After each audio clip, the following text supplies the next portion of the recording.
Imagine a typical day in the year 1340. You wake up, feel thirsty, and go to the kitchen to pour yourself a glass of water. Sounds like a perfectly normal start to the day, right? But in medieval England, that simple act could literally have been the last decision of your life. Back then, water meant a slow and very painful death. That's why people drank alcohol from early morning until late at night. 3-year-old children, pregnant women, and the very elderly, they all regularly drank ale. Modern doctors would simply faint right there in their offices at the thought of such a diet. But for a medieval person, it was the only real way to avoid dying of dehydration. And the craziest part is that modern science fully confirms that these people were right. It was a matter of survival, not a harmful social habit. Ale was nothing like what we know today. It contained only 2 or 3% alcohol and went bad in exactly 3 days. Wine was considered the preserve of the wealthy, but it tasted like thick, sour vinegar, and the local moonshine burned the throat so badly that it was used exclusively as medicine. Let's figure out what was actually sloshing around in the mugs of our distant ancestors. The truth will turn out to be much grittier and more surprising than you can imagine. In the modern world, clean water seems like a basic human right to us. We simply turn on the faucet, and the magic of the water supply system does all the hard work for us. In medieval London, however, opening a local water source meant facing a real nightmare. Rivers and wells served as both a source of drinking water and a giant open sewer. Dumping a bucket of waste directly into a stream was considered a perfectly normal, everyday practice. Waste from butcher shops and dye works flowed into the Thames in an endless stream every single day. The city streets lacked a proper drainage system for rainwater or wastewater. All this foul-smelling sludge slowly crept through the gutters, straight to the public drinking wells. Clay and soil could not filter such a huge amount of daily human waste. As a result, the groundwater became saturated with toxins to a depth of many meters. A local resident would draw water from a well that looked more like a dirty springtime puddle. Drinking it was a real ordeal, even for the hardiest peasant's stomach. People were unaware of the existence of bacteria, microbes, or dangerous invisible viruses. They sincerely believed that diseases were transmitted exclusively through foul odors. This theory was called the miasma theory and was considered cutting-edge medical science. Therefore, murky river water did not inspire fear, as long as it didn't stink too badly. But within that liquid, invisible life was teeming, ready to destroy your intestines.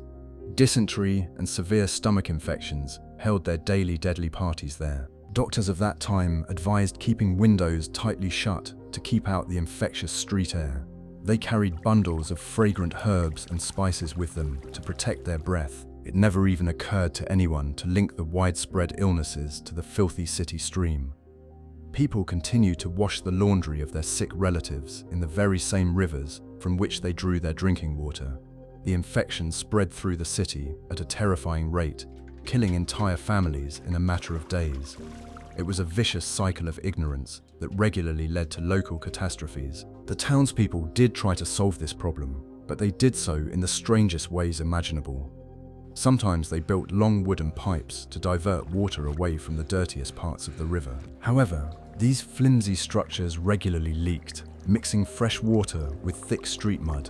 The wood rotted underground, becoming an ideal home for insects and harmful mold. As a result, even the so-called clean water looked like a thick brown broth. Drinking it without first treating it was pure suicide. My stomach churns at the mere thought of that gruesome and dangerous concoction. Imagine the smell of rotting wood mixed with the odors of a medieval slaughterhouse. City authorities periodically hired workers to clean these wooden and lead water pipes. But this had only a very short-term effect, one that was almost imperceptible to the population. A month later, the pipes would once again be clogged with silt, dead rats, and all sorts of household trash. Thirst forced people to turn a blind eye to the floating debris and take a life-saving sip. Of course, people quickly noticed a frightening pattern in their cities and remote villages. Those who drank plain water from the stream, for some reason, died very quickly from a terrible disease.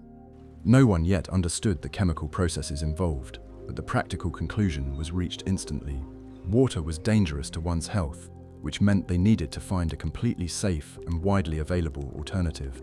And this alternative had to be cheap, accessible, and very filling. A solution had to be found quickly before the next outbreak of the disease wiped out half the county. Peasants could not afford the expensive wine brought from sunny France or Italy. Overseas beverages were the preserve of kings, wealthy lords, and the highest-ranking clergy. The common man needed something that grew right there in his own ploughed field. Barley and wheat were the most accessible and familiar resources in medieval England. They yielded grain that could be used for more than just grinding into flour for baking bread. From this same grain, one could create the perfect drink for daily survival. This is where the process of brewing homemade grain-based beverages enters the historical scene. When you boil water for a long time, you reliably kill all the deadly bacteria inside it. Modern scientists call this simply pasteurization and thermal sterilization. Medieval peasants simply called it the ordinary daily brewing of ale. They accidentally invented a water purification system centuries before the first powerful microscopes appeared. And this intuitively brilliant solution saved millions of lives throughout medieval Europe. But simply boiling water was boring and offered absolutely no nutrition for hard labor. Peasants needed a huge amount of calories for their grueling work in the fields from dawn to dusk. So they added malt to the vigorously boiling water, creating a thick, slightly sweet drink. It wasn't just a good way to quench summer thirst during haymaking. It was a full-fledged liquid bread that saved people from fainting from hunger in the heat. Workers got both hydration and a powerful energy boost to swing their heavy scythes. Imagine your modern energy drink being brewed in a dirty cauldron right out on the street. That's exactly what mass production of basic ale looked like in those harsh historical times. They didn't have sterile stainless steel vats or precise cooking thermometers. Everything was done purely by eye, by taste, and with a mandatory prayer to the patron saints. Sometimes dry leaves or insects might fall into the vat, but the boiling water forgave such minor slip-ups. And this murky, warm broth became the reliable foundation for the survival of the entire English nation. Surprisingly, this primitive system worked better than any bold modern expectations. Survival rates in remote villages where ale was actively brewed were significantly higher than usual. People intuitively created a powerful barrier against mass deadly epidemics stemming from contaminated water sources. They literally saved their own lives by drinking several liters daily. Modern doctors and nutritionists would be horrified by such a huge amount of liquid calories. But harsh history constantly dictates its own cruel and utterly uncompromising rules. They simply had no choice given the severe shortage of clean natural springs. Any alternative meant inevitable stomach aches and a high risk of sudden death. That is why ale accompanied medieval people everywhere, from birth to old age. It became as basic a necessity as fresh air, the warmth of the hearth, or clothing. The scent of brewing barley malt hung constantly over every English village all year round.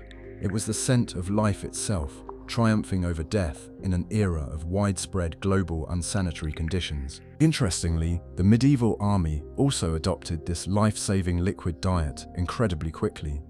Soldiers on long military campaigns flatly refused to drink water from unfamiliar streams and swamps. They demanded their rightful daily gallons of ale. Otherwise, the unit would simply refuse to march any further. Commanders knew full well that without ale, the army would surely die of bloody dysentery the very next day. So the complex logistics of alcohol were far more important than the logistics of arrows and sharp swords. Entire long convoys of heavy barrels crawled along behind the troops on rutted dirt roads. Today we go to bars to unwind after a hard week of work. In 1340, people drank ale simply to make it through to Friday. It was a matter of basic physical survival, not a desire for merry, carefree drunkenness. Your modern office job requires a degree, but a medieval peasant needed nothing more than a strong stomach and a good serving of fresh, cloudy, barely alcoholic brew for an early breakfast. It sounds completely wild, but that's exactly how a great empire was built.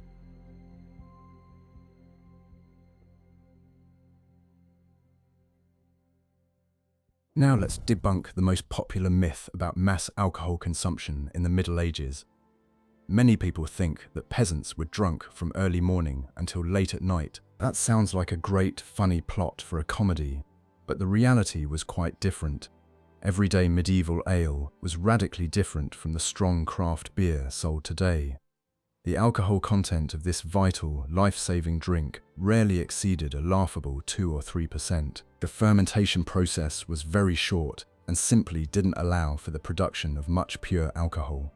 The yeast only had time to lightly carbonate the liquid and give it a characteristic fresh, bready aroma. The rural brewer's main goal was not to get the customer drunk, but to feed them and safely quench their thirst. Strong drinks certainly existed, but they were brewed specifically for major church holidays or lavish weddings. On an ordinary, hard-working Tuesday, however, no one could afford the luxury of wallowing in a muddy ditch. The land demanded daily, arduous care, and a drunk, incompetent worker was simply useless to the farm. This means that getting drunk on such a weak ale was physically very, very difficult. You'd have to drink an entire huge bucket of this thick, heavy liquid in one sitting. A human stomach would simply burst before you could even feel any strong intoxication. The liquid instantly induced a powerful feeling of fullness, naturally preventing further consumption. That's why absolutely every social class in the harsh and strict society of that time drank ale instead of water. And when I say everyone, I mean literally every living person in the settlement. 3-year-old toddlers were given their own mug of light ale at the early morning table. Pregnant women drank several pints a day to sustain their depleted strength. The very elderly were given ale because it was incredibly difficult for them to chew coarse, hard food. Modern child protective services would immediately remove such children to a specialized state orphanage. But back in the distant 14th century, such a diet was considered a sign of a good and very caring mother. She reliably and carefully protected her beloved child from deadly contaminated water. The children grew up strong, getting the necessary calories and valuable B vitamins from live yeast. Their little bodies fully adapted to this unusual diet from the very first months of life. No one saw anything strange at all in a toddler washing down a piece of hard cheese with warm, cloudy ale. For them, it was as ordinary as it is for a modern schoolchild to drink a packet of sweet fruit juice. Alternatives in the form of pure cow's milk were often unavailable or too expensive for ordinary people, and fresh, unpasteurized milk itself harbored quite a few deadly bacterial dangers of its own. But this is where historical reality becomes truly interesting and a little sad. This ingenious, life-saving drink had one huge and very unpleasant technical flaw. It contained absolutely no green hops, which serve as an excellent and reliable natural preservative. Hops began to be added on a large scale to British beer much later than the historical events we've described. The bitterness of hops extends the drink's shelf life for many months, but the peasants were not yet aware of this magical property. Therefore, classic medieval ale would spoil and turn sour irreversibly in exactly 3 short days. As soon as the finished beverage came into contact with warm air, the process of rapid souring began at an incredible speed. By the 3rd day, an unpleasant sour film formed on the surface, and the taste became unbearably sharp and vinegary. Drinking such a severely spoiled ale was a surefire way to get a severe and painful stomach upset. It was incredibly wasteful to pour out the spoiled product, since it had been made from expensive, carefully selected peasant grain. Sometimes people tried to use the sour ale for long-term marinating of tough meat or for making spicy sauces, but as a safe way to quench one's thirst, it became completely and irrevocably unsuitable. Imagine that your main source of liquid goes sour faster than fresh milk left out of the refrigerator. This created an endless and mentally exhausting cycle of continuous beer production in every English village. People simply couldn't brew enough ale to last a whole month in advance and relax peacefully on long, cold evenings. They were forced to methodically brew it every few days without a break or days off. The grain had to be constantly sprouted, dried, ground, and boiled for long hours in hard water.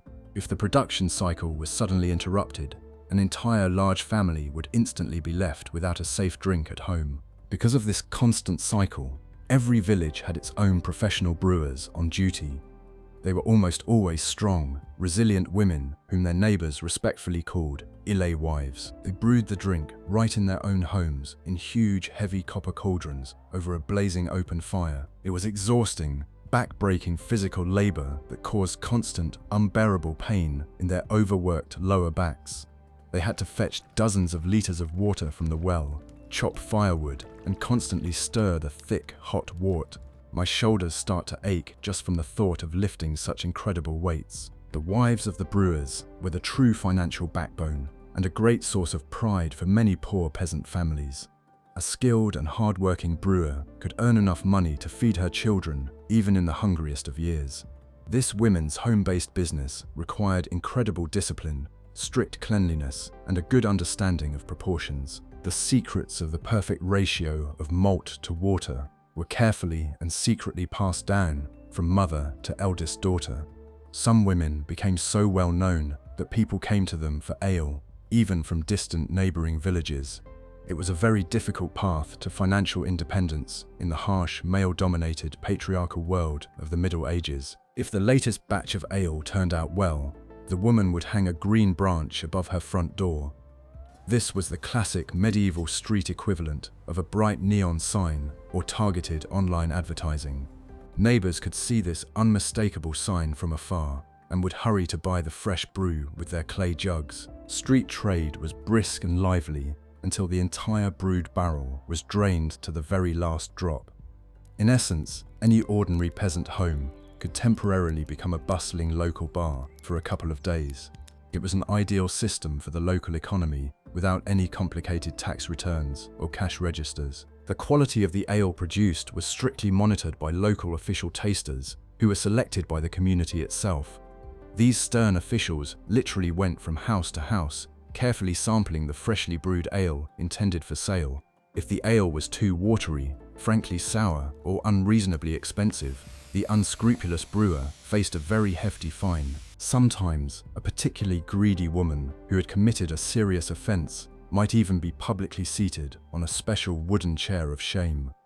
She would be plunged with a swing into a dirty puddle amid the hearty laughter and jeering of her disappointed, cruel neighbors. Medieval public quality control was far harsher than many modern government health inspections. The taste of this ancient beverage would also raise a host of logical questions and suspicions for us today. It was cloudy, quite thick, slightly sweet, and often contained floating pieces of undercooked malt. The color of the liquid ranged from pale yellow to dark brown, depending directly on how thoroughly the grain had been roasted. It resembled warm, runny oatmeal more than a light, refreshing malt beverage. However, it filled an empty stomach perfectly, and for a long time, providing powerful energy for prolonged physical labor. Peasants literally ate their fresh ale rather than simply savoring its refined, subtle flavor. They often had to drink it through tightly clenched teeth to filter out the large malt grains. Some wealthy city dwellers used special linen cloths for additional straining before drinking, but ordinary village farmers paid no attention to such aesthetic and culinary trifles. The sediment at the very bottom of the mug was considered the most filling and nutritious part of their hearty daily breakfast. They carefully scooped it out with a large wooden spoon or soaked it up with a piece of stale dark rye bread. Hidden in that murky sediment were the very calories that gave them the strength to get through another hard day. Modern athletes use sweet chemical carbohydrate gels during marathons to maintain their strength. Peasants in 1340 used thick homemade ale for this same vital purpose. They obtained the same vital slow-release carbohydrates needed for grueling, hours-long work in the fields. The Romans may have invented endurance, but the English invented proper carbohydrate loading with ale. Modern sports nutrition science would be greatly surprised if it were to peek into a typical, bustling medieval tavern. It was truly a brilliant survival mechanism for an entire nation.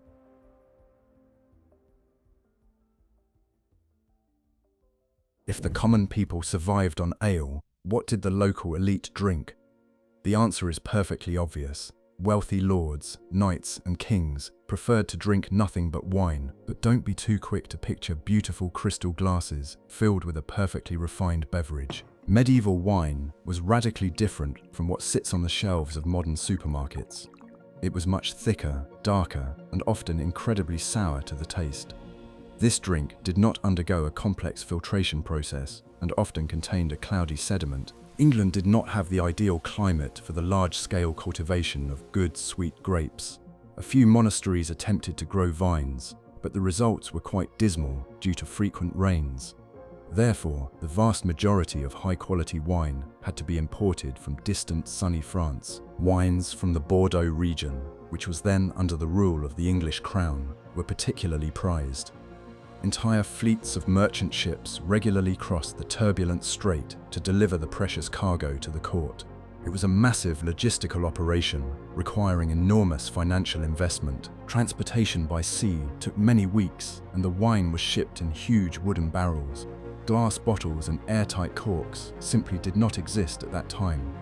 As a result, the wine was constantly exposed to air through microscopic cracks in the wood. Due to constant rocking and temperature fluctuations, the wine rapidly lost its original qualities. Over the course of the long journey, it slowly but surely turned into nothing more than acrid vinegar. By the time it arrived in London, the luxurious French wine often had a rather questionable taste. To at least somewhat mask this awful sour taste, a clever culinary trick was devised. The wealthy would generously add expensive Eastern spices, sweet honey, and dried herbs to the spoiled wine. The most popular elite drink was Hippocrates, named after the famous ancient physician Hippocrates. It was essentially an ancient mulled wine that masked the taste of the sour, expensive alcohol. This hot, spiced drink was served at the very end of a lavish feast as an exquisite dessert. The more rare spices you could put into your cup, the richer and more influential you were considered to be. In those dark times, spices were worth far more per weight than pure gold. Cinnamon, cloves, and nutmeg were brought from incredibly distant Asian countries. Delivery took years, and trade caravans were constantly attacked by ruthless bandits. Therefore, adding a pinch of cloves to sour wine was a clear demonstration of one's immense financial superiority. It's like buying a new sports car today and dousing it with elite, collectible champagne.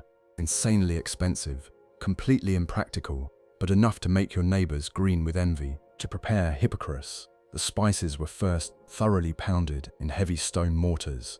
Then, this fragrant powder was mixed with honey and dissolved in warmed wine. The resulting thick mixture was always strained through a special cloth bag. Medieval cooks respectfully referred to this cone-shaped filter as the sleeve of Hippocrates.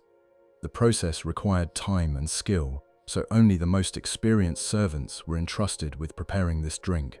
Every self-respecting aristocratic family had its own secret recipe for spiced wine. But there is one extremely interesting detail here, related to human psychology and medicine. Peasants looked up to the lords and sincerely believed that wine gave incredible physical strength. They believed that this thick red drink literally turned into noble, hot blood in their veins. Doctors of the time confirmed this blatantly unscientific nonsense in all seriousness. They wrote lengthy treatises on how wine nourished the brain, warmed the body, and improved one's character. The nobility readily believed these theories to justify their enormous spending on imported alcohol. In reality, the lords suffered from hangovers far more severely than ordinary poor peasants. Hippocrates was very sweet and contained large amounts of heavy aromatic oils. The alcohol content of such wine reached 10 or even 12%, in contrast to the weak peasant ale. After drinking a couple of cups with a hearty dinner, a proud knight would wake up with a head as heavy as cast iron and unbearably aching. The abundance of sugar and alcohol created the perfect recipe for the most brutal morning malaise.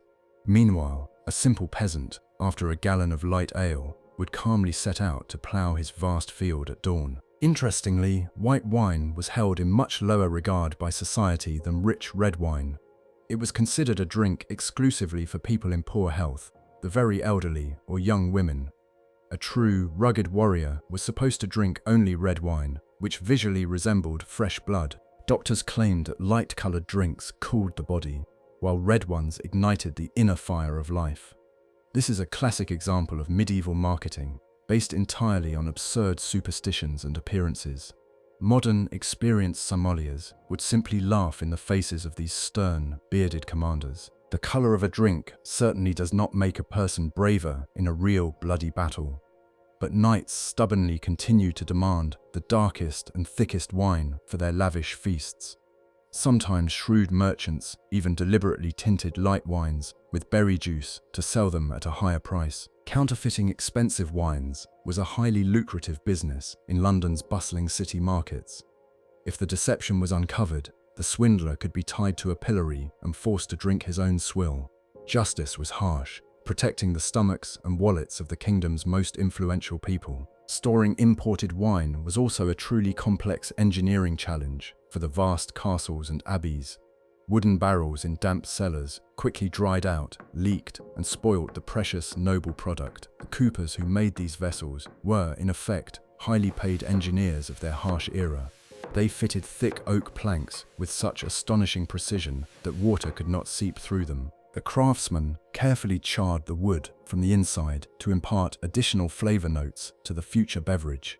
Without their painstaking and arduous work, the lords would quickly have been left without their favorite status symbol. The management of the wine cellars was entrusted only to the most loyal, trusted, and competent servants. They had to constantly monitor the temperature and rack the wine in a timely manner so that it would not spoil completely. Stealing even a single mug from a lord's barrel was considered a serious crime and was punished extremely severely. The cellars were securely locked with heavy wrought iron locks, the keys to which were kept by a trusted steward.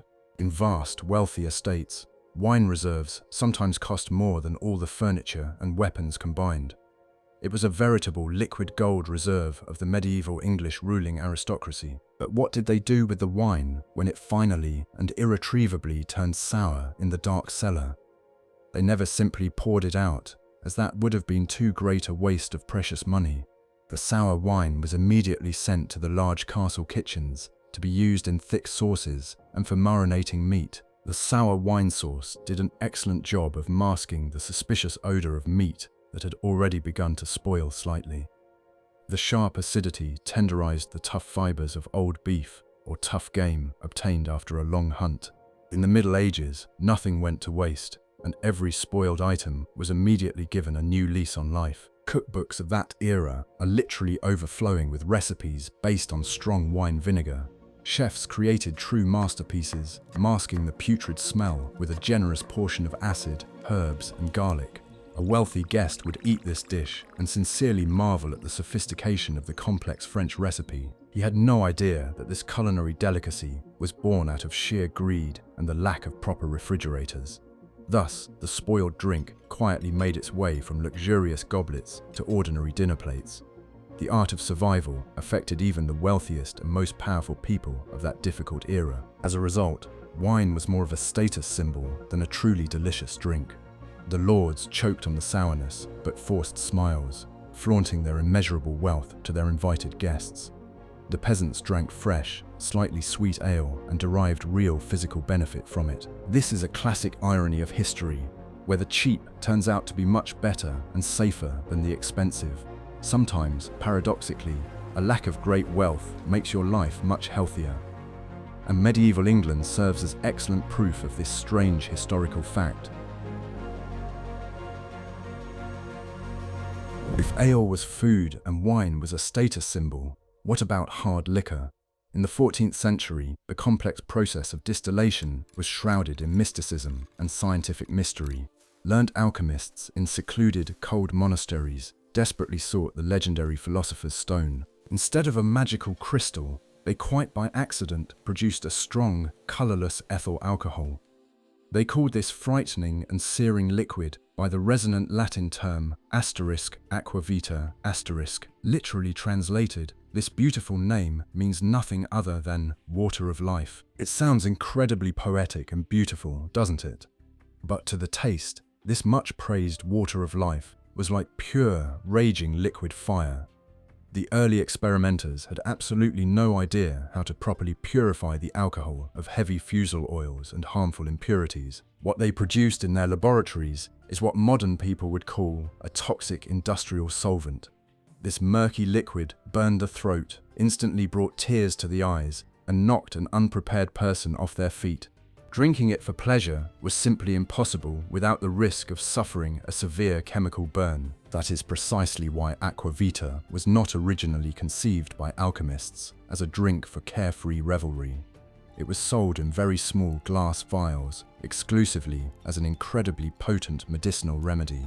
Doctors boldly prescribed this dreadful moonshine for bubonic plague, severe toothaches, and deep melancholy. The logic of the healers of that time was strikingly and frighteningly simple by our modern standards. They sincerely believed that if a remedy caused unbearable pain, then it must surely be driving out the disease itself. And indeed, after a huge spoonful of such alcohol, any toothache very quickly faded into the background. Scholarly monks strictly and zealously guarded the secrets of their copper stills from ordinary townspeople. They sincerely believed that they had given humanity a truly divine extract from the very depths of the wild. It had to be used with the utmost caution and only with a special blessing from the highest church authorities. Ancient medical treatises stated that this potent drink magically prolonged youth. The authors claimed that rubbing the spirit on the skin excellently preserved memory and healed the aching joints of frail old people. People were willing to pay huge silver coins for a single chance to touch this liquid miracle. Modern evidence-based medicine views these bold historical claims with great skepticism.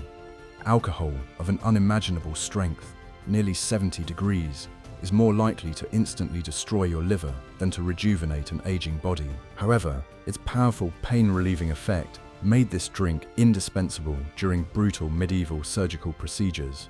The patient was simply given a cup of aquavitae to drink before an inflamed, festering limb was amputated. The person would quickly sink into a deep alcoholic stupor, which often saved them from death due to pain shock.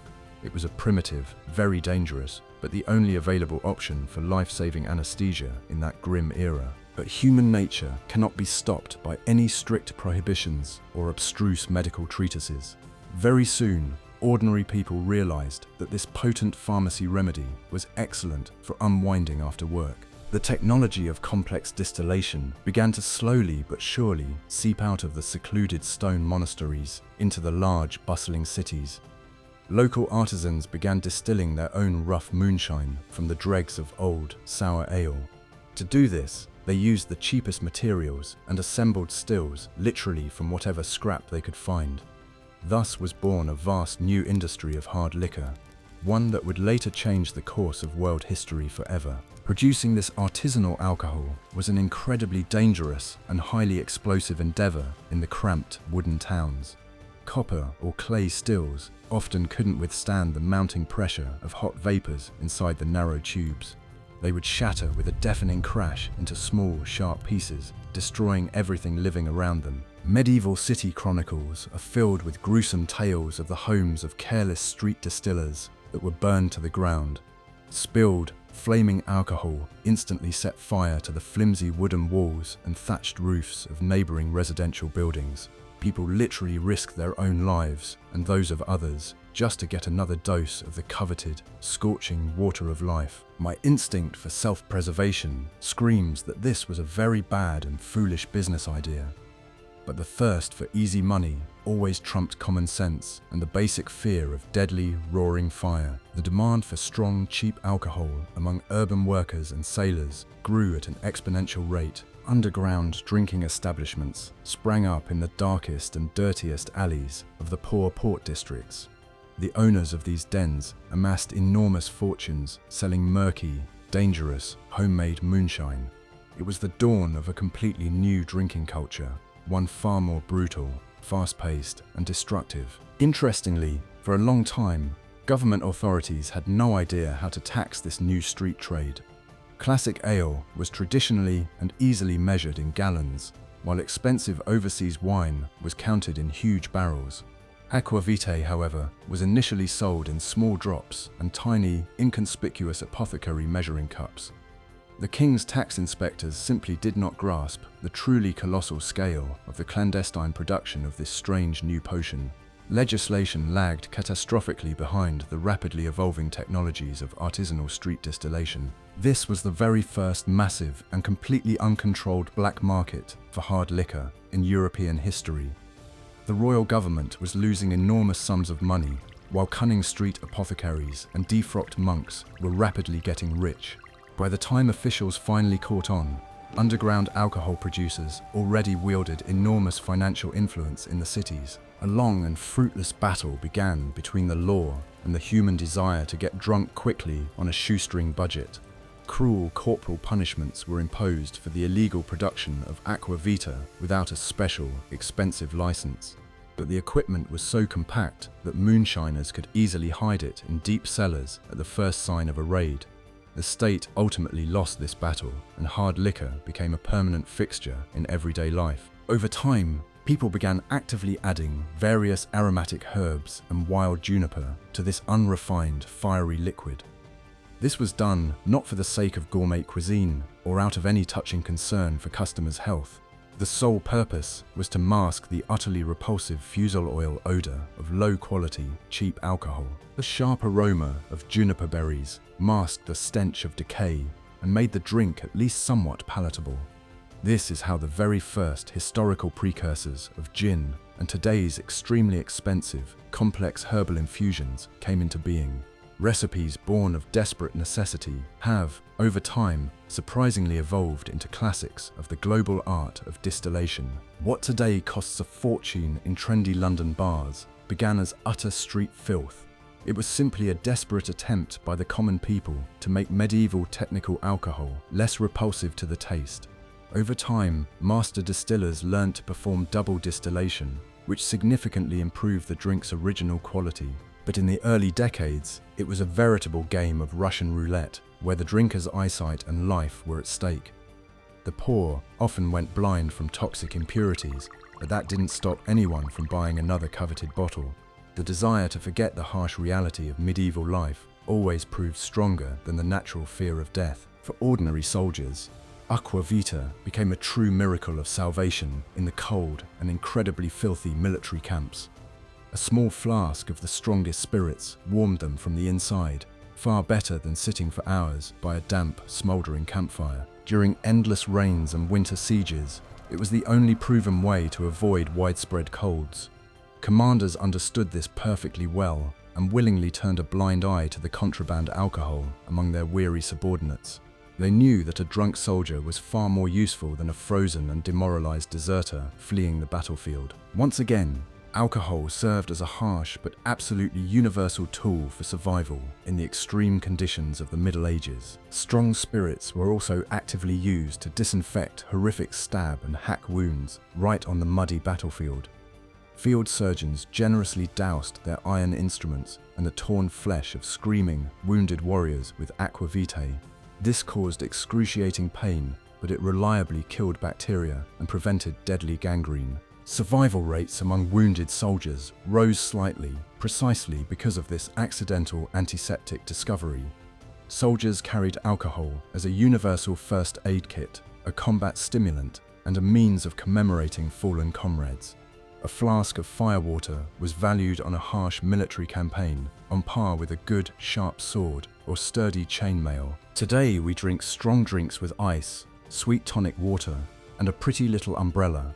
We've completely forgotten that this alcohol was originally created as a potent medical remedy.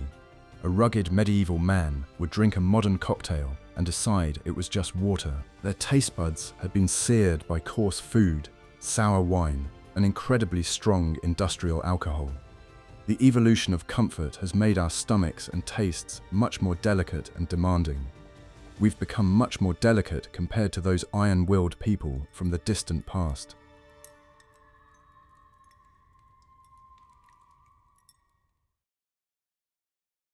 You're probably wondering, why didn't they just drink regular cow's milk?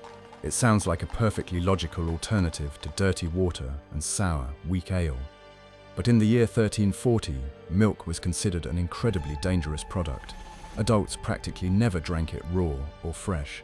Doctors of that time confidently asserted that milk caused terrible diseases and clouded the mind. And you know what? This time, the medieval doctors were absolutely and unquestionably right. Fresh milk without pasteurization or modern refrigerators, would spoil in literally a couple of hours. Bacteria that caused deadly tuberculosis and dangerous brucellosis multiplied in it instantly. Drinking a glass of warm raw milk in the summer was like playing Russian roulette. Your digestive system could simply stop working after such an incredibly healthy breakfast. Therefore, milk was used exclusively for processing into other, safer products. It was turned into dense, hard cheese and thick, salted butter. Salt and a long fermentation process killed bacteria and extended the food's shelf life. Cheese could be stored for months and served as an excellent source of protein for poor peasants. Milk was viewed solely as a raw material, not as a standalone beverage to quench one's thirst. But if you didn't have ale and milk made you sick, the only option left was fruit. In regions where barley for ale didn't grow well, people grew apples on a massive scale. They used them to make cider, another cornerstone of medieval alcoholic survival. Apples were harvested, crushed, and placed under a huge and very heavy stone press. The resulting juice was simply left in barrels to ferment on its own. This process was a world away from modern sterility and clean production lines. Dirty leaves, twigs, insects, and even small rodents often found their way into the apple juice. No one worried about this because the alcohol was supposed to clean everything out. Wild yeast on the apple skins did all the work for the medieval farmer. The result was a cloudy, strong, and very distinctive tasting sparkling drink. The alcohol content of this rustic cider could reach 7 or even 8%. This made it far more dangerous to one's sobriety than ordinary peasant ale. Workers who switched from ale to cider often couldn't finish their workday. They'd fall asleep right in the field because the sugar and strong alcohol took their toll.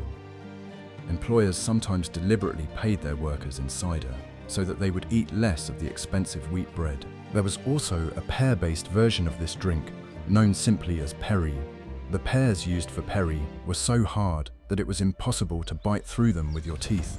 They were only good for being crushed under a heavy, merciless stone press. Perry was considered slightly more refined than ordinary, coarse apple cider, but in essence, it was still the same powerful alcoholic blow to a peasant's liver. Interestingly, cider saved people during the coldest and hungriest winter months. Apples could be stored for a long time, and the active fermentation process warmed the barns from the inside. A peasant with a large barrel of cider felt much more confident in the face of a harsh winter. It was the perfect liquid form of preserved vitamins and calories for the darkest of days. Modern hipsters drink craft cider for the sake of aesthetics, but back then it was a matter of survival. But there was one famous drink that gradually disappeared from the mugs of ordinary folk. It was the legendary mead, celebrated in the sagas of the Vikings and ancient kings. By the 14th century, mead had become an incredibly rare and very expensive treat. The reason was simple. Honey was too expensive to turn into alcohol. It was cheaper to brew 10 barrels of ale than a single small barrel of good mead. Mead had definitively become a drink reserved for special celebrations and lavish royal weddings.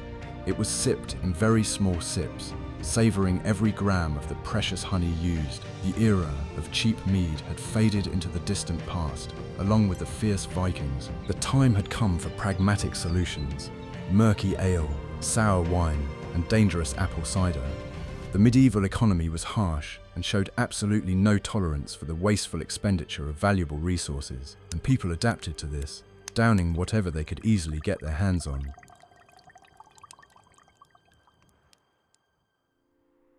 To sum up, we can confidently state one incredibly important historical fact.